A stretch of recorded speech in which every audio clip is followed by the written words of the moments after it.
J&K bank associate and PO exam का free batch join करने के लिए पहले इंस्टॉल करें JKSSB online tutorial Android app from play store को इंस्टॉल करने के बाद ऐप को ओपन करिए। ओपन करने के बाद बैच पे क्लिक करिए। बैच पे क्लिक करने के बाद इस प्लस आइकन पे क्लिक करिए और यहाँ पर आपको बैच कोड प्लेस करना है और बैच कोड है जेके बैंक। ये जेके बैंक सारा स्मॉल लेटर में आएगा और इसमें कोई भी गैप नहीं है। ये बैच कोड प्लेस करने के बाद आपको सिंपल ओके पे क्लिक करना है और क्लिक करने के बाद आपकी रिक्वेस्ट हमारे पास आ जाएगी। हम देन यहाँ से अप्रूव कर देंगे और आप हमारे free JNK bank associate and PO batch में ऐड हो जाओगे। हेलो एवरीबॉडी, क्या हाल चाल है सबके। मैं आज एक बार फिर से आपको वेलकम करता हूँ। कैसा रहा आपका ईद और रक्षाबंधन। होपफुली सबने एंजॉय किया होगा। आज का लेक्चर रहेगा आपका अप्रोक्सीमेशन के ऊपर। इसके बाद हम इस वीक का जो टारगेट है वो क्या क्या करने वाले हैं। इस वीक में हम लोग नंबर सीरीज पढ़ने वाले हैं रीजनिंग में, जो मैथ्स में 5 मार्क्स का आएगा। इसके बाद हम पढ़ने वाले हैं प्रोबेबिलिटी, परम्यूटेशन एंड कम्बिनेशन। ठीक है, ये भी आपका 3-4 क्वेश्चन इसमें से भी आते हैं और मेंस में भी इसके काफ़ी सारे क्वेश्चन होते हैं डीआई के अंदर। और अप्रोक्सीमेशन खत्म करेंगे, प्लस आपको सिंप्लीफिकेशन की प्रैक्टिस करवाई जाएगी। और अब आपका हर वीक टेस्ट होगा, एक मैथ्स का, एक रीजनिंग का। जिस दिन टेस्ट होगा उस दिन क्लास भी होगी। आपको स्पेशली एक टेस्ट दिए, जैसे आपकी मान लो 12-1 बजे क्लास होगी, उससे पहले आपको एक टेस्ट मिल जाया करेगा। आप पहले टेस्ट अटैम्प्ट करो।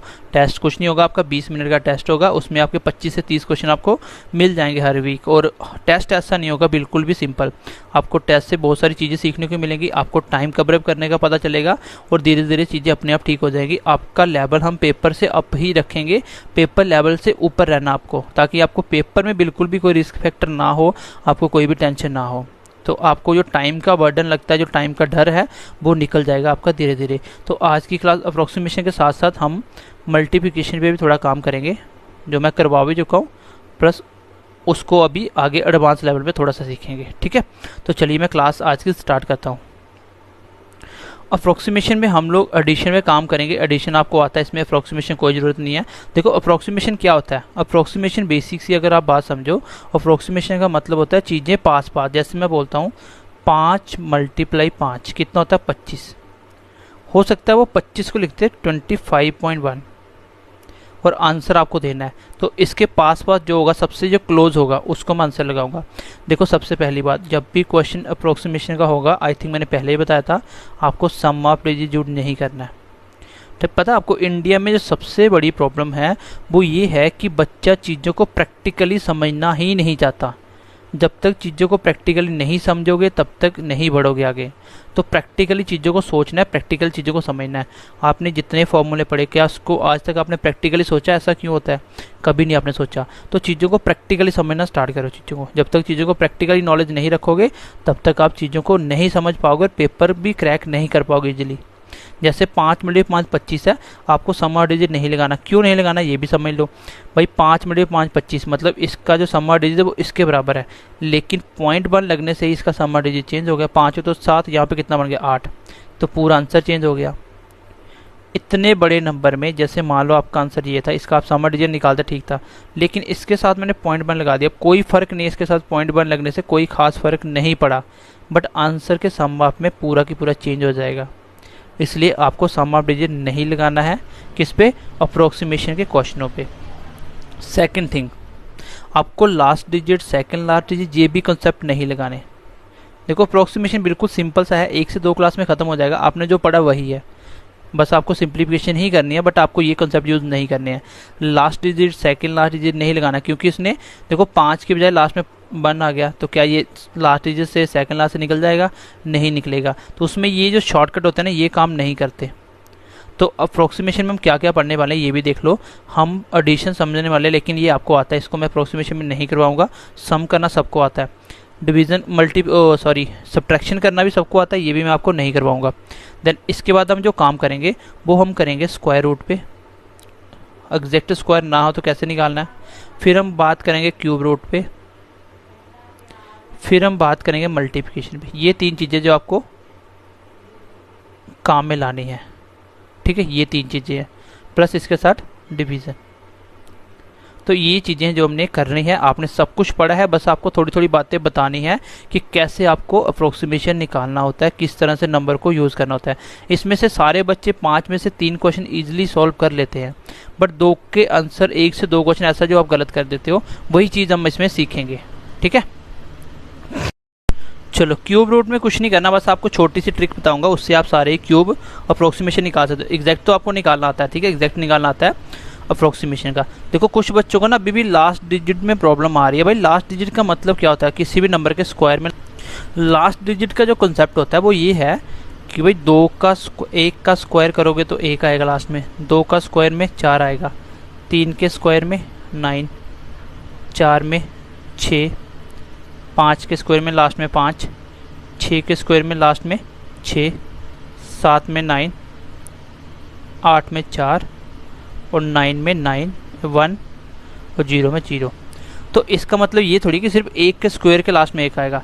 मेरा कहने का मतलब है यहाँ पे कोई भी नंबर हो जिसके लास्ट में 1 हो, उस नंबर का स्क्वायर करोगे तो लास्ट में हमेशा 1 आएगा। जैसे आप 1 2 1 का स्क्वायर करो, इसके स्क्वायर करने पे लास्ट पे 1 ही आएगा।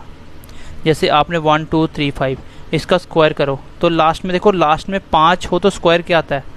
5 आता है। तो इसका मतलब इसके लास्ट में जो आएगा वो 5 आएगा। तो ऐसे आप लास्ट डिजिट निकाल सकते हो। ठीक है, तो ये है लास्ट। और क्यूब के फॉर्म में क्या होता है? क्यूब तो सबका अलग है। 1 का क्यूब 1, 2 का क्यूब 8, 3 का क्यूब 7, 4 का क्यूब 4। तो ऐसे आप क्यूब करोगे। तो मेरा कहने का मतलब ये था कि 1 के क्यूब में 1 आता है, मेरा ये नहीं मतलब। मेरा कहने का मतलब है कोई भी ऐसा नंबर जिसके लास्ट पे 1 हो, उस नंबर का जब भी क्यूब करोगे, जब भी उस नंबर का क्यूब करोगे तो उसके लास्ट में हमेशा 1 आएगा। जिसके भी लास्ट में 2 होगा, चाहे नंबर जितना भी बड़ा हो कोई फ़र्क नहीं पड़ता, उसके लास्ट में हमेशा 8 ही आएगा। तो आई होप अभी आप लास्ट डिजिट को समझ गए होंगे कि कोई भी नंबर का क्यूब या स्क्वायर करने पे लास्ट डिजिट कैसे निकालते हैं। तो इसकी बात छोड़ के अब हम आते हैं मेन पॉइंट पे जो हम पढ़ने जा रहे हैं अभी, कि क्यूब रूट अप्रोक्सीमेशन में कैसे निकालना है। वैसे आपको पता है क्यूब क्या क्या? 1 3 3 1 आप सबको पता है। अगर इसको मुझे क्यूब रूट निकालना हो तो मतलब अंदर वाले का क्यूब बनाना, तो ये किसी न किसी नंबर का क्यूब बनेगा और क्यूब रूट कट के आंसर आएगा। सबको पता है ये 11 का क्यूब है। मैंने निकालना सिखाया था कि लास्ट में देखो 3 डिजिट लास्ट में उठाए, क्यूब निकाल रहे हो, लास्ट में 1 किसके आता है? जिसके लास्ट में 1 होता है। कोई भी ऐसा नंबर जिसका ये क्यूब बना है, जिसका ये क्यूब बना, उस नंबर के लास्ट में 1 होगा। और बाकी बचे हुए किसके क्यूब के पास है? 1 का क्यूब। तो ये 11 का क्यूब था। इस तरीके से मैं क्यूब निकालना सिखाया था। अब मुझे क्या निकालना है? मुझे निकालना है कि क्यूब के पास वाला नंबर। अब इसकी मैं आपको ट्रिक बता रहा हूँ। जैसे मैं नंबर लिख रहा हूँ, जैसे मान लो ये क्वेश्चन आपका आ जाता है, एक क्वेश्चन आता है, इसको करना है, उसने पूछा क्यूब रूट निकालो। अब इस तरीके से आप किसी भी नंबर का एग्जैक्ट क्यूब हो चाहे अप्रोक्सीमेशन हो, आप निकाल सकते हो। मैं करूँगा क्या यहाँ से, जैसे मान लो आपको 64 नहीं पता किसका क्यूब है, इसको मैं करता हूँ। इससे पहले मैं समझाता हूँ। मैंने बोला 64 का क्यूब निकालो और आपको पता है ये 4 का क्यूब है। इसी तरह आपको मान लो नहीं पता ये किसका क्यूब है, तो आप क्या करोगे? आपको हमेशा यहाँ से ना 8 सेपरेट करना है। क्यों? अगर मैं इसको 8 लिख दूँ, 8 पीछे क्या बच गया? 64 को 8 से डिवाइड किया तो 8 ही बच गया। भाई मुझे 10 में से सेपरेट करना 5, तो कैसे करोगे? 5 लिख के और 5 से डिवाइड करके देखो पीछे क्या बचा? 2। तो 5 मल्टीप्लाई तो 10 होता है। इसी तरह मैंने 8 सेपरेट करा, पीछे क्या बचा? 8 से डिवाइड करो तो बच गया 8। अब आप क्यूब आसानी से बना सकते हो, क्योंकि 8 हमेशा क्यूब बनेगा ही बनेगा। 8 हमेशा 2 का क्यूब होगा। ये जो बच गया, और जो अगर नंबर जब तक छोटा आपके रेंज में नहीं आ रहा तब तक 8 सेपरेट करते जाओ। जितने 8 आएंगे ये तो क्यूब बना लोगे, जितने 8 आएंगे उसका क्यूब तो बन जाएगा। बचे हुए नंबर का आपको मैंने बोला था 20 तक के क्यूब आप लर्न कर लेना। मैंने आपको बोला था 20 तक के क्यूब आपको लर्न होने चाहिए। इंपॉर्टेंट है, 2-3 बार लिखो, बार बार रिवीजन करते रहो। देखो एक चीज़ बता रहा हूँ, जब आप पढ़ते हो ना, मैथ्स पढ़ते हो, जो पढ़ी हुई चीज़ें हैं उसको बार बार रिवीजन करो। रिवीजन कोई आपको बार बार लिख के थोड़ी करनी है। अगर तो आप 2 मंथ के बाद देखोगे ना तो आपको पूरा की पूरा चैप्टर निकालना पड़ेगा। अगर आपको साथ साथ पेपर क्वालिफाइड करना है, 2 मंथ के अंदर अंदर पूरी तैयारी भी करनी है, पेपर भी पास करना है, तो आपने जो पढ़ा हुआ है, मान लो आज आपने सिंप्लीफिकेशन ख़त्म होकर आपने पूरा कर भी लिया, ये 10 दिन तक आपके दिमाग में रहेगा। आप क्वेश्चन कर सकते हो, आप टेस्ट तो देते रहोगे, वहाँ रिवीजन होती रहेगी। बट आपको क्या करना है, एक बार सिंप्लीफिकेशन का, मान लो 1 हफ्ते के अंदर अंदर इसको एक बार रीड करना, आपको पढ़ना है। जैसे आप इंग्लिश लर्न करते हो, आप हिस्ट्री याद करते हो, वैसे आपको इसका पूरा चैप्टर देखना है, क्वेश्चन देखना है, उसके सोल्यूशन देखते जाना है। पहले क्वेश्चन देखो, उसका आंसर माइंड में बनाओ, कैसे इसका सोल्यूशन बनेगा। जो क्वेश्चन आपको नहीं समझ आ रही कैसे बनाया, उसको आप पेन से करो, एक हफ्ते में करो एक बार रिवीजन। फिर कभी पढ़ते पढ़ते नया चैप्टर पढ़ने बैठे तो जरूरी नहीं है कि आप पूरा ही सिंप्लीफिकेशन एक दिन में रिवीजन कर दो भाई। नेक्स्ट चैप्टर करने के साथ साथ एटलीस्ट 15-20 क्वेश्चन देख लो इसके, अगले दिन फिर 15-20 देख लो। तो ऐसे हर एक टॉपिक को बार बार आपने देखते रहना है। जब आप 3-4 बार देखोगे आपकी प्रिपरेशन हो चुकी होगी, प्लस आप टेस्ट में भी क्वेश्चन कर पाओगे। अदरवाइज़ आप एक साथ कभी भी लर्न नहीं कर सकते, एक साथ कभी भी सिलेबस ख़त्म नहीं होता। अगर आपको ये लगता है कि एक बार मैं सिलेबस ख़त्म करके फिर मैं पहले चैप्टर को करता हूँ, तो कभी भी लाइफ में मैथ्स का सिलेबस ख़त्म नहीं होगा। ये मैं लिख के देता हूँ। आपको साथ साथ चीज़ें पढ़ी हुई हैं, उसको लर्न करना है। लर्न करने में टाइम नहीं लगता। अगर आपने आज पढ़ा है और उसको एक हफ्ते के बाद देखना है तो आपके माइंड में 90% चीज़ें होती हैं, सिर्फ आपको 10% ही रिवीजन करना है। जब आप एक बार नज़रों से गो थ्रू कर लोगे उसको तो भी वो नहीं भूलेगा। जब 3-4 बार करोगे तब जाके चीज़ें कन्फर्म आपके दिमाग में घुस जाएंगी। तो इसलिए आपको बोल रहा हूँ बार बार रिवीजन करना। यहाँ से मैं क्या करूँगा, जब तक मेरा क्यूब नहीं बनेगा मैं 8-8 सेपरेट करता जाऊँगा। जैसे मैं इसी क्वेश्चन को करता हूँ, कोई भी क्यूब चाहे वो परफेक्ट क्यूब हो तो भी आप निकाल सकते हो। आपको अगर नहीं पता चल रहा है किसका क्यूब, आप निकाल सकते हो। मुझे पता है क्यूब है तो मैं क्या करूँगा, 8 सेपरेट करूँगा। इससे पीछे क्या बच गया, किससे मल्टीप्लाई करूँगी ये नंबर बन जाए। चलो 8 से क्या करते हैं, टेबल पढ़ते हैं, इसको डिवाइड करना स्टार्ट करते हैं 8 से। 7 मल्टीप्लाई कितना होता है 56, 1 बच गया बन गया 13। 8 मल्टीप्लाई 8 बच गए 5 बन गया 58। तो 8 मल्टीप्लाई 7 से करना, 7 मल्टीप्लाई 8 56, कितने बच गए 2 तो 22 बन गया। 8 मल्टीप्लाई 2 16, कितने बच गए 22 में 16 में कितने 6 लग गया आगे। तो 9 मल्टीप्लाई 8 9 हाँ 8 मल्टीप्लाई 64। तो जो बच गया 2-3 उसको छोड़ दो, उससे फ़र्क नहीं पड़ता। मैंने क्या किया, मैंने सिर्फ इसको 8 से सिंपली डिवाइड करा है। मैंने सिंपली इसको 8 से डिवाइड करा है, इसलिए मैंने आपको डिवीज़न भी सिखाई थी पहली क्लासों में, मल्टीप्लिकेशन भी सिखाया, सब सिखाया था। मुझे पता है मुझे इसको 8 से सेपरेट करना है, तो 8 से सेपरेट करने के बाद पीछे क्या बचेगा, 7 मल्टीप्लाई 56 बच गया, 1 बन गया 13, 8 1 8 बच के 5 बन गया 58। फिर 7 मल्टीप्लाई 8 56 बच के 2 मल्टीप्लाई 16 बच के 6, तो 8 मल्टीप्लाई 64 बच के 4। तो जो 4 बचा उसको छोड़ दो, तो ये नंबर बना अभी तक। आपको पता है इसका क्यूब तो कर ही लोगे, इसकी जगह तो आ जाएगा 2, अंदर का क्यूब नहीं, अभी भी ये नहीं पता किसका क्यूब है। फिर इसको 8 से सेपरेट करो, इसका 8 सेपरेट करें, फिर से करते हैं 8 से मल्टीप्लाई। 8 मल्टीप्लाई 64 कितने बच गए 7 में 77। 9 मल्टीप्लाई 72 कितने बच गए 5। तो 5 8 8 छिके 48, कितने बच गए 4 आगे चला गया बन गया 48। तो 8 छिका 48 कितने बन गए 8966। अब देख लो किसका क्यूब है ये, तो यहाँ तक पहुँच गए। अभी देखो फिर 8 का क्यूब तो आपको पता है 2 पहले बार है, 1 2 और आ जाएगा पीछे बचा हुआ। अब आपको देख गया होगा ये किसका क्यूब है भाई, 20 का क्यूब होता है 8000 और 21 का क्यूब होता है 9261। ठीक है, आई थिंक यही होता है 21 का 9261। अब आप देख लो ये तो 21 का क्यूब तो होगा नहीं, बचा हुआ नंबर 21 के क्यूब से कम है और 20 से ज़्यादा है, तो कुछ भी लिख दो। देखो किसके ज़्यादा पास है, इसके ज़्यादा पास है, तो इसको लिख दो 20.76, कुछ भी लिख दो। मतलब मैं बोल रहा हूँ 20.7 का क्यूब होगा, क्योंकि 20 का एग्जैक्ट नहीं है, 21 का एग्जैक्ट नहीं है, और 21 के ज़्यादा पास है, और 20.5 का भी नहीं है, 20.5 का भी नहीं है, तो 20.7 का होगा। आसपास वाला नंबर लिख लो, अप्रोक्सीमेशन आंसर आ जाएगा। 4 मल्टीप्लाई 20.7, बस 20 मल्टीप्लाई 4 कितना होता है 80, 7 चौका 28, तो कितना हो गया 82.8। ये इस क्वेश्चन का आंसर आ जाएगा। अप्रोक्सीमेशन देखो किसके ऑप्शन इसके पास है। मैं एक बार रिपीट कर रहा हूँ, क्यूब कैसे करना है, कुछ नहीं करना आपको। क्यूब चाहे एग्जैक्ट भी निकालना हो ना तो भी निकाल सकते हो। आप क्या करो 8 को करो सेपरेट, जो पीछे बच गया उसको लिखो। अभी भी पता नहीं चल रहा किसका क्यूब है, फिर करो 8 को सेपरेट। इसका 8 का तो क्यूब आपको पता 2 का है, इसकी जगह तो 2 आ चुका है। फिर 8 को सेपरेट ये बना। अगर इसका भी नहीं पता चले दोबारा इसको 8 से डिवाइड करके 1 और 8 निकालो, अपने आप आंसर आएगा। तो ये आपको 20 तक अगर लर्न है तो जल्दी हो जाएगा, नहीं है तो आपको आगे करना पड़ेगा। एक एग्जाम्पल और लिख रहा हूँ, ध्यान से समझना। मान लो इसका आपको क्यूब निकालना है, ये पेपर में क्वेश्चन लिखा होगा, आपको डायरेक्ट अभी क्या करना है, ये अंडररूट वगैरह नहीं लिखने हैं, आपको सीधा लिखना है नंबर भी ना लिख के आप एक स्टेप यहीं पे कर लो, ऐसे कर लो। मुझे सीधे 8 को सेपरेट करना, 1 8 लिख दो, पीछे कितना बचा 8 चौका 32, कुछ भी नहीं बचा, 7 लिया, 2 नंबर एक साथ लिए, लग गया 0। 9 मल्टीप्लाई 72 कितने बच गए 6 63। 8 मल्टीप्लाई 8 64 होता है, बट एक कम है 63 है, तो 7 से कर लो, 7 8 56, कितने बच गए 8 बच गए, 8 आगे चला गया, 7 बच गए, 7 आगे चला गया 72, तो 9 के साथ अभी भी आपको दिख रहा है ये तो बन गया 2, इसकी जगह 2 लिख दो क्योंकि क्यूब रूट है। आप क्यूब दिमाग में लेके चलो, क्यूब रूट है इसका, क्योंकि ये आएगा ऐसे क्यूब रूट और इसके क्यूब से ये कट जाएगा, इसकी जगह 2 आ जाएगा, बाकी का क्यूब रूट बच जाएगा, इसको दिमाग में रखो। अभी भी ये नहीं पता किसका क्यूब है। चलो आगे चलते हैं। फिर 8 सेपरेट करो,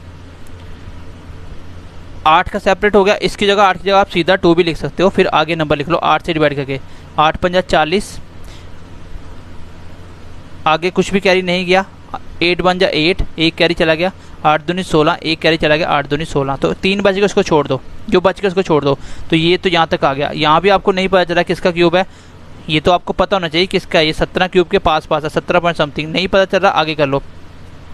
फिर से 8 सेपरेट कर लो, उसकी जगह 2 आ जाएगा, 8 का क्यूब करूँगा, ये कितना बचा, 8 6 का 48, बच गए 3, 8 6 का 32, आगे बचा 2, 0 का 0, तो आगे 8 को किससे मल्टीप्लाई करूँ, 8 दूनी 16।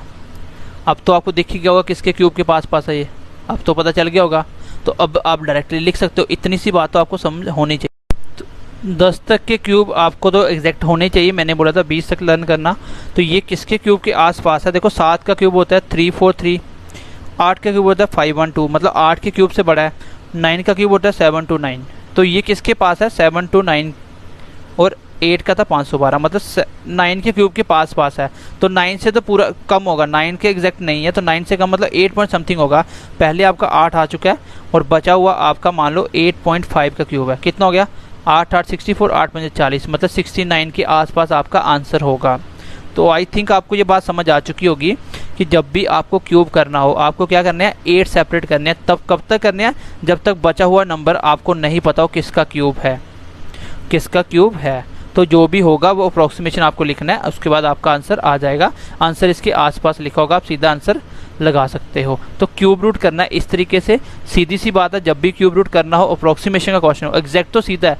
अगर इसका मुझे एग्जैक्ट क्यूब निकालना होता, ये तो सीधा था, लास्ट के 3 नंबर लेता और लास्ट का 2 किसके लास्ट में आता है, किसका क्यूब करो लास्ट में 2 आता है। जैसे पता है 9 के क्यूब में लास्ट में 9 आएगा, 7 में 3 आएगा, 8 में 2 आता है, 512, तो ये 8 आएगा लास्ट डिजिट। बचा हुआ किसके क्यूब के पास है, 327, 7 के क्यूब से 3 छोटा है तो 6 आ जाएगा, 68 का क्यूब आ जाएगा। अब ये 68 के आसपास था, बट कभी कभी ये नंबर पूरा चेंज हो जाएगा और आपका ये 68 की जगह आपका कभी 61 आ जाएगा। एक छोटा सा नंबर चेंज करने से लास्ट का डिजिट चेंज हो जाता है, तो यहाँ पे सीधा गैप बड़ा हो जाएगा। लेकिन अप्रोक्सीमेशन में ऐसा होगा 69, 65.5, 72, तो मतलब पास होगा। तो इसमें आप एग्जैक्ट नहीं निकाल सकते, एग्जैक्ट आपको आता है और अप्रोक्सीमेशन मैंने आपको सिखा दिया। आपको 8 सेपरेट करते जाना और 8 के जब क्यूब करोगे उसकी जगह तो 2 आ जाएगा, जैसे 8 के उसकी जगह 2 आ जाएगा। बचा हुआ जब तक आपके रेंज में नहीं आता तब तक 8 कॉमन करते जाओ। अब आते हैं हम स्क्वायर रूट के ऊपर। इसका क्वेश्चन का आंसर आपको कमेंट करके बताना है, और ये मैं आ रहा हूँ स्क्वायर रूट पे। अब आपने क्यूब समझ लिया, स्क्वायर उससे भी आसान है। आपको पता है स्क्वायर, आपको 4 का स्क्वायर तो पता है ना भाई। मान लो आपको नहीं पता कि 8 किसका स्क्वायर है, इसको 4 के साथ अलग करो, पीछे बच गया 2। 4 का स्क्वायर रूट होता है 2 तो आएगा, पीछे बच गया √2। अब √2 तो कोई स्क्वायर नहीं बनता, √2 की वैल्यू कितनी होती है 1.43, जो भी होता है उसको लिख के मल्टीप्लाई करो, आंसर आ जाएगा। मतलब क्यूब में आपको 8 को सेपरेट करना था और स्क्वायर में आपको 4 को सेपरेट करना है। तो इस क्वेश्चन को करने के लिए ये किसका स्क्वायर है, ये अप्रोक्सीमेशन क्वेश्चन है, मुझे नहीं पता किसका है, मैंने अपने से नंबर लिख दिया, बट ये किसके स्क्वायर के पास है ये मुझे निकालना है। देखो कैसे निकलेगा, आपको 4 को सेपरेट करना है, जैसे मैं इसको 4 को सेपरेट करूँगा। ये क्वेश्चन था, मैंने इसका सोल्यूशन स्टार्ट करा। आप डायरेक्टली भी 4 की जगह 2 लिख सकते हो, बट इसको 4 ही रखो। 4 मल्टीप्लाई 10 मल्टीप्लाई 4, 40 बच गए, 2 बन गया 25, 6 चौका 24 बच गया, 1 बन गया 16, 4 चौके 16, 4 बन गया 4 बच गया 2, 0 लगा, 5 चौका 20। ठीक है, तो ये नंबर यहाँ तक बन गया मेरा। इतने से आपका 4 कॉमन आ चुका है, अभी 4 तक हो चुका है। अब आगे देखो, ये 4 का जब स्क्वायर रूट बनेगा 2 आएगा। अगले का स्क्वायर करते हैं, इसको क्या करना आपको, वापिस 4 से डिवाइड करो, इसकी जगह 4 आ जाएगा, मल्टीप्लाई 2 मल्टीप्लाई 4 8 बच गए 2 26, 6 चौका 24 बच गए 2 बन गया 24, 6 चौका 24 बच गया, 1 छोटा पड़ गया 0, और 4 चौके 16, 1 कम था तो आप ले लो, पास कोई फ़र्क नहीं पड़ता। इसको 15 की जगह मैं 16 मान के 4 चौके 16 कर दिया। ठीक है, चलो इस 4 का भी 2 बन गया, 2 मल्टीप्लाई 2। अब फिर भी नहीं पता किसका स्क्वायर है, फिर से 4 कॉमन ले लो। इसका 4 कॉमन लेने के बाद क्या आएगा, 6 चौका 24 बच गया 2, 6 चौको 24 बच गया 2, 5 चौको 20, 4 बन जाए 4। ठीक है, इसका 4 कॉमन लिया ना। चलो इसकी जगह फिर 2 आ गया, 2 मल्टीप्लाई 2 मल्टीप्लाई 2 8, तो ये आ चुका है। इसको देखो, अब इसको फिर से 4 कॉमन लो, इसकी जगह 4 कॉमन लो, क्या बचेगा 4 बन जाए 4 2, 6 4 जा 24, कितना बच गया 2 25, 6 4 जा 24 1 और 2 मल्टीप्लाई 4 8। आगे जो 3 बच गया उसको छोड़ दो। अब इसकी जगह पे 2 आएगा तो ये आ जाएगा 16 मल्टीप्लाई, ये कितना है फिर 4 से कर लो, 4 4 जा 6, 4 4 जा 16, यहाँ से 4 कॉमन लिया ना, 4 4 जा 16 बच गया 0, 6 लिया 4 बन जाए 4 बच गया 2, 5 चौका 20, 2 बच गया, इसको छोड़ दो। अब इस 4 का भी 2 आ जाएगा, ये बन जाएगा 32। तब तक करते हैं ना जब तक आपको स्क्वायर नहीं पता, इसलिए बोला था स्क्वायर याद करना। अब आप देखो ये 415 किसके स्क्वायर के पास है, तो 20 का स्क्वायर कितना होता है 400, 21 का स्क्वायर 414, मतलब 20 के स्क्वायर के पास है। इसको बोलो 20.1 मान लो, तो इसको मल्टीप्लाई कर दो, 32 मल्टीप्लाई 4 कितना होता है 32 दूना 64, 640.32। तो ये आ जाएगा आपका 640 के स्क्वायर के पास होगा, जो भी होगा इसका आंसर आ जाएगा। मतलब कहने का मतलब ये है, जब आपको स्क्वायर रूट अप्रोक्सीमेशन क्वेश्चन आएगा, ऐसे क्वेश्चन सीधा सीधा देगा, इसका स्क्वायर रूट फाइंड करो अप्रोक्सीमेशन। अब सारे बच्चे वो कर लेते हैं, क्योंकि उसको डायरेक्ट जो आपको अप्रोच सिखाया वो सारे कर लेते हैं। बट इस तरीके से जब अप्रोक्सीमेशन होता है ना, तो इसमें लास्ट डिजिट काम करता है, ना सेकंड लास्ट काम करता है, ना समर डिजिट काम करता है, कुछ भी काम नहीं करता। तो इस तरीके से बच्चा फंस जाता है, वो इसको नहीं कर पाता है। तो मैंने आपको बता दिया क्यूब रूट में आपको 8 कॉमन लेना, तब तक लेते जाना है जब तक चीज़ आपके मतलब आपके एरिया में नहीं आ रही, जो आपके रेंज में नहीं है, जो आपको समझ नहीं है, तब तक छोटा करते जाना है। जैसे आपके रेंज में आ जाती है वहीं पे स्टॉप करो और उसकी वैल्यू एग्जैक्ट लिख दो। जैसे मुझे यहाँ तक मान लो ये पता होना चाहिए वैसे आपको, चलो आपको नहीं पता, 40 के स्क्वायर के पास था, मैंने इसको फिर ब्रेक करके यहाँ तक, जैसे मैं यहाँ तक पहुँचा इतना तो पता था ना किसका स्क्वायर है, ये 20 के स्क्वायर और इसके 21 के स्क्वायर के बीच है, और 20 से ज़्यादा क्लोज है, मैंने लिख दिया 20.1 20.2 कुछ भी लिख दो, तो आपको इससे ज़्यादा फर्क नहीं पड़ेगा, आंसर आपका आ जाएगा। मेरा आंसर होगा वो 640 के पास होगा। चलो आगे बढ़ते हैं। ठीक है, तो ये लास्ट डिजिट में क्या होता है, कभी कभी लास्ट डिजिट में आपका जो 1-2 नंबर आगे पीछे होता है, इससे ज़्यादा फर्क नहीं पड़ेगा। जैसे इसमें आप 0 लगाओगे तो ये यहाँ पे 10 बन जाएगा। ठीक है, 10, जैसे 1 डिजिट बच जाता है ना, तो 1 डिजिट की जगह आप 1 0 चिपका दो, तो आगे जो बच रहा है उसको छोड़ दो, ऐसे कर सकते हो। लेकिन लास्ट डिजिट से ज़्यादा फर्क आपको नहीं पड़ेगा, आपका आंसर आ जाएगा। तो जब भी आपको स्क्वायर रूट करना है, आपको 4 कॉमन लेते जाना है, और 4 की जगह स्क्वायर रूट की जगह 2 आ जाएगा, बाकी बचा हुआ करते जाओ जब तक आपकी रेंज में नहीं आता, आंसर आपको मिल जाएगा। ये मैंने आपको अप्रोच बता दिया कैसे आप square root cube root find कर सकते हो अप्रोक्सीमेशन वाला। अब हम चलते हैं इंपॉर्टेंट जो है क्या, मल्टीप्लिकेशन आपका। ठीक है, अब मल्टीप्लिकेशन करते हैं। चलो ये है डिवीज़न। अगर आपको यहीं पे मैं बोल दूँ ना इसका अप्रोक्सीमेशन आंसर बताओ, आप 99% बच्चे इसको सॉल्व नहीं कर पाओगे, क्योंकि लास्ट डिजिट से जो होता नहीं है, सम्मा डिजिट पे लगेगा नहीं, सेकंड लास्ट डिजिट नहीं होता, और सिंपल डिवाइड आपको 178 का टेबल नहीं आता। तो ये क्वेश्चन आपके लिए हो जाता है डिफ़िकल्ट। मैं आपको एक ऐसी अप्रोच बता रहा हूँ जिससे आप क्वेश्चन को बिल्कुल ईजिली कर सकते हो, बट उस अप्रोच को समझने से पहले एक छोटा सा कंसेप्ट समझना। मैं आपको सीधा बताता हूँ। चलो, आपको ये नहीं आता डिवाइड करना, 178 का टेबल नहीं आता, क्या आपको 100 का टेबल आता है, क्या आपको 200 का टेबल आता है, क्या 300 का आता है, इतना तो आता है ना, ये तो कर सकते हो। इसको मुझे क्या करना है, सबसे पहले आप एक चीज़ देखो, यहाँ से अप्रोक्सीमेशन इस तरीके से बताऊंगा, आप कैलकुलेटर से करके देख लेना, बिल्कुल पास 0.1% का आंसर फर्क होगा, बाकी ऑलमोस्ट सेम होगा, और इससे क्लोज ऑप्शन नहीं मिलेगा। और ये वो क्वेश्चन होता है जिसमें बच्चा गलत करके आएगा। पेपर में ऐसे ही क्वेश्चन होते हैं जो बच्चा गलत करके आता है। देखो, जैसे मुझे इसको डिवाइड करना, मैं बोलता हूँ मुझे नहीं आता, अब मैं क्या करता हूँ, आप बस इतनी बात देखो कि ये इसके कितने गुना है, मतलब कितने टाइम्स है। 178 का 5 to 7 देखो कितने टाइम्स है, 3 टाइम्स है। अगर ये 1 है, ये इसके 3 टाइम्स है, मतलब इसके 3 गुना ज़्यादा है। इसे 178 को 3 से मल्टीप्लाई करो तो इसके पास पहुंच जाएगा। अप्रोक्सीमेशन ले रहे हो ना, तो पास आ गया। अब आपको पता है कि ये इससे उस ऊपर वाला नंबर इससे 3 टाइम्स ज़्यादा है। मैं इस क्वेश्चन में थोड़ा सा चेंज कर रहा हूँ, मैं जब नीचे जो भी चेंज करूँगा वो मुझे ऊपर भी करना पड़ेगा। ध्यान से समझना, पहला स्टेप आपको देखना है कि 178 से जो ऊपर वाला नंबर है ये इससे कितना बड़ा है।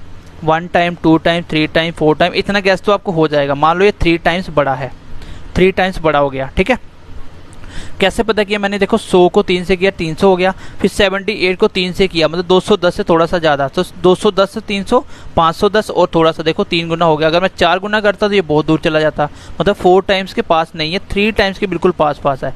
बस जब इतना कर लोगे ना क्वेश्चन खत्म हो जाएगा। अब आपकी बारी आती है रेशियो। मान लो नीचे वाला 1 है, ऊपर वाला इसके 3 गुना है, इससे 3 टाइम्स है। अगर इसको 10 बढ़ाऊंगा तो इसको 30 बढ़ाना पड़ेगा। अगर इधर 10 से मल्टीप्लाई करूँ, इसको 10 से करके 30 बढ़ाना पड़ेगा, मतलब रेशियो सेम रहना चाहिए। अब इसको भी यही करूँगा। मुझे इसको बनाने के लिए ना मैंने क्या किया, इसमें ना +22 जोड़ दिया। नीचे को आसान बनाने के लिए मैंने इसमें +22 जोड़ दिया। नीचे बन गया 200, नीचे बन गया 200। नाउ आपको क्या करना है अभी, ऊपर कितना जोड़ना पड़ेगा भाई। अगर 1 की जगह मैंने 22 रखा तो 22 टाइम्स किया, तो इसको कितना करना पड़ेगा, +66 जोड़ना पड़ेगा। इसमें +66 जोड़ना पड़ेगा, तो 500 का 500 आएगा। 66 में आपको 27 जोड़ना है, कितना आ जाएगा, 7 से 13 का 1, 6 2 8 1 9, 593। बस क्वेश्चन खत्म हो चुका, आपका आंसर आ चुका है। अब आपको पता है ये 2 के टेबल में काटो अप्रोक्सीमेशन, और 100 आया तो पॉइंट लगा सकते हो। 2 से मैंने काट दिया, नीचे आ गया 100, ऊपर कितना आया 2 2 जा 4 बच गया 1, 19 बन गया, 9 × 2 18 बच गया, 1 13 बन गया, 6 2 12 बचा 1, उसको आप आगे छोड़ दो। ये आपका आंसर आ चुका है। अब नीचे 100, ऊपर 296, तो किसके पास है, 1 2 के बाद पॉइंट लगेगा, तो ये इसका आंसर आ जाएगा।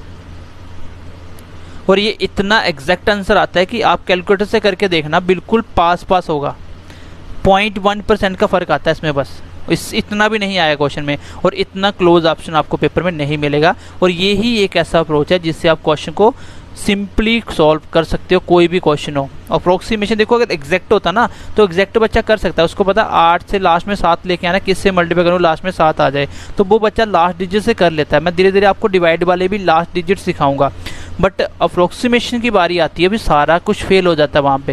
वहाँ पे सारी की सारी शॉर्ट ट्रिक काम नहीं करेंगी, कोई भी मेथड काम नहीं करेगा, फिर आपको तरीके से डिवाइड ही करना पड़ेगा। और 178 का टेबल आपको आता नहीं है, इसलिए आपको क्या करना है, आपको उनका रेशियो देखना पहले क्या है, नीचे वाले से ऊपर वाला कितने टाइम्स ज़्यादा है, और जो भी हो रहा है उसके बाद नीचे वाले को 200 300 400, अगर नीचे से मैं माइनस करके 100 बनाता ना, तो ऊपर से कितना माइनस होना था, ऊपर से उसका 3 गुना ज़्यादा माइनस करना था। जैसे मैं एक एग्जाम्पल और लिख रहा हूँ, चलो एक छोटी सी एग्जांपल और ले ली मैंने बोला बताओ ये इसका अप्रोक्सीमेशन आंसर क्या है। अब कैलकुलेटर यूज़ करके देखना कितना पास आंसर आता है।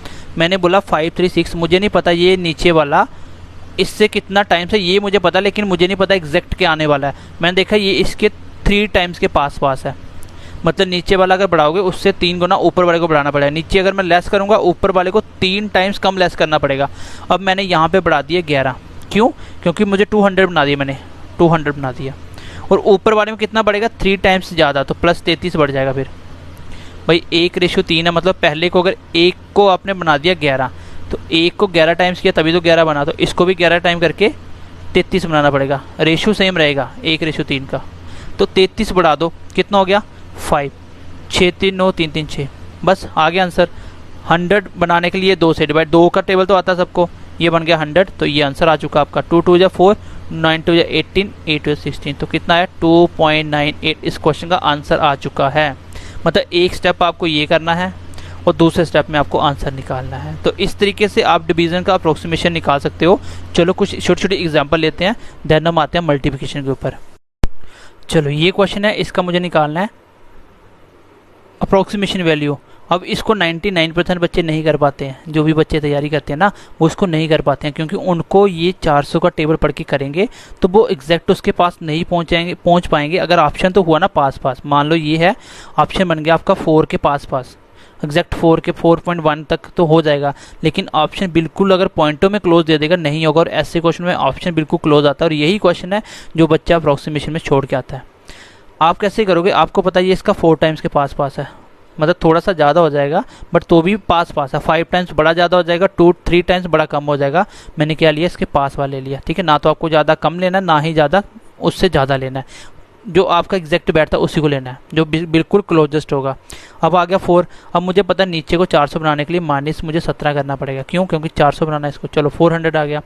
ऊपर वाले को 4 टाइम्स ज़्यादा कम करना है, नीचे वाला अगर मुझे -17 करा है, जब आप रेशियो समझोगे ना आप समझ जाओगे रेशियो का मतलब क्या होता है। 1:4 है, अगर नीचे वाला 1 है तो उसका 4 गुना ऊपर वाला। अगर ये -17 करा 17 चौका -68 करना पड़ेगा। करो -68। अब आपको पता माइनस करना मैंने सिखाया था, 1600 तो आएगा ही आएगा। अब 32 में से कितना निकालना, 64 68। 32 में जब 68 निकालोगे ये उल्टा हो जाएगा, जब छोटे से बड़ा निकलता है तो नीचे वाला कम हो जाता है। तो 1600 से बन जाएगा 1500 और उल्टा कर दो, 68 से निकाल दिया कितना है 6 3 36, तो ये बन गया मेरा 1536। अब 4 से काट दो इसको, इसको 100 बना दो, इसको 4 से काट दो। 3 × 4 12 बच के 3 33 8 चौका 32 बच गया 1 16 4 चौका 16। आंसर बन गया 3.84। इस क्वेश्चन का एग्जैक्ट आंसर होगा।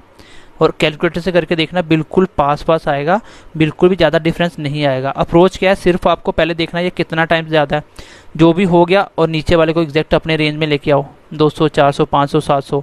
फिर उसके बाद ये जो 4 को 100 बना दो, 200 है तो उसको 100 बनाओ, 100 बना के आप क्वेश्चन को सॉल्व कर लो, आपका आंसर आ चुका होगा। ठीक है, चलो मैं 1-2 एग्जाम्पल और लेता हूँ, फिर हम आते हैं मल्टीप्लिकेशन के ऊपर।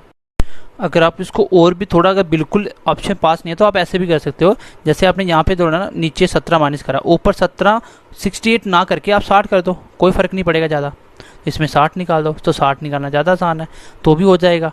तो वो आपकी मर्जी है, इतना कम ज़्यादा कर सकते हो, लेकिन ऑप्शन जब ज़्यादा करीब करीब है, बिल्कुल पास पास है, तब आपको एग्जैक्ट ही करना है। ठीक है, चलो नेक्स्ट एग्जाम्पल देखो। चलो इसको निकालते हैं। अब इससे टफ तो नहीं बनेगा ना क्वेश्चन, जब भी अप्रोक्सीमेशन में पूछेगा। तो आप देख लो ये कितना है, 2 टाइम्स के पास पास है, 3 टाइम्स बड़ा ज़्यादा हो जाएगा, 2 टाइम्स और 1 टाइम्स तो सेम रहेगा, तो मतलब ऊपर वाला डबल करना है। आपको इसको बनाने के लिए क्या करना पड़ेगा, 3000 बनाने के लिए आप इसमें जोड़ दोगे 140। ठीक है, 100 जोड़ोगे तो 2960 और 140 और जो ऊपर वाला इससे डबल बढ़ेगा तो 280 बढ़ा दो, बस आगे आंसर आपका। नीचे वाला बन गया 3000, ऊपर वाला बन जाएगा, इसमें ऐड कर दो 5000 आएगा ही आएगा, इसको ऐड करो 7 पूरा ऐड करो 700 और 2 9 मतलब 900, 8 3 11, तो एक यहाँ से आ गया 1000 ये भी बढ़ जाएगा, पीछे वाला भी एक ज़्यादा ऐड हो जाएगा, तो ये बन जाएगा 6 और 10 में ये 0, आगे वाला 8 3 11 का 1 और ये 0। ठीक है, कितना आ जाएगा 6। ठीक है, तो मैंने देखो पास पास इतनी गलती चल जाएगी आपकी, लेकिन यहाँ पे क्या था 3 2 5 5 का 5 भी हो जाएगा, तो ना भी करो तो भी चल जाएगा। चलो इतना है। अब आपको देखना है 100, इसको 1000 बना दो, नीचे को 3 से डिवाइड किया 1000, ऊपर 3 से कर दो, 2 0 का 0 5 से 15, तो 3 0 के बाद 0, ये आ जाएगा इसका आंसर।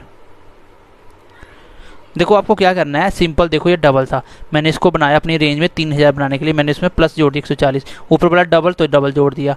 अब आपको जरूरी नहीं है कि यहाँ पे 9 3 ऐसे लिखना है, तो आप एग्जैक्टली अगर 287 जोड़ने को आ रहा है तो आप 0 बना दो इसको, कोई बात नहीं, ज़्यादा फर्क नहीं पड़ेगा। और इसको ऐड करो सिंपल, और अब जो बचेगा इसको 1000 में 100 में ये कन्वर्ट करना आपको। तो मैंने इसको 3000 को मैंने 1000 बना दिया, बस उसके बाद 0 लगा दिया, 1 2 3 के बाद 0, ये आंसर आ गया। तो अब आप इस तरीके से आप कोई भी क्वेश्चन कर लोगे, अपनी मर्जी से कोई भी ऐसे नंबर लिख दो,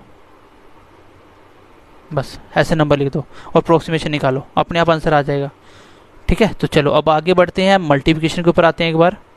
मल्टीप्लिकेशन का अप्रोक्सीमेशन ज़्यादा इंपॉर्टेंट है, उससे पहले आपको मैं 2 डिजिट मल्टीप्लिकेशन एक बार फिर से सिखा देता हूँ। इसमें बच्चों को काफ़ी प्रॉब्लम आ रही है।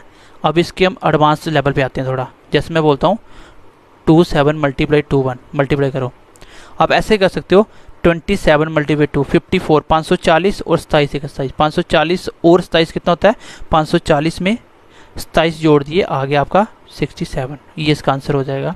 आप कैसे करो, एक ही बता रहा हूँ, उस मेथड से करो तो भी, उससे भी आसान कर सकते हो आप। कैसे, अब आपको प्लस करना आ गया, आपको मल्टीप्लिकेशन करना आ गया, अब उसी का यूज़ करेंगे। आपको क्या करना है, सीधा एक ही स्टेप करना है। कैसे, 2 1 जा 2, 7 2 जा 14, 2 और 14 कितना होता है 16, 16 मतलब एक जीरो लगाना है, 16 मतलब एक जीरो लगाना है, 160 हो गया, 160 आ गया, 160 और ये कितना आ गए 7 1 जा 7, 160 और 7 कितना हो गया 167, पीछे कितना था 2 2 जा 4, 400 मतलब 567 इसका आंसर आएगा।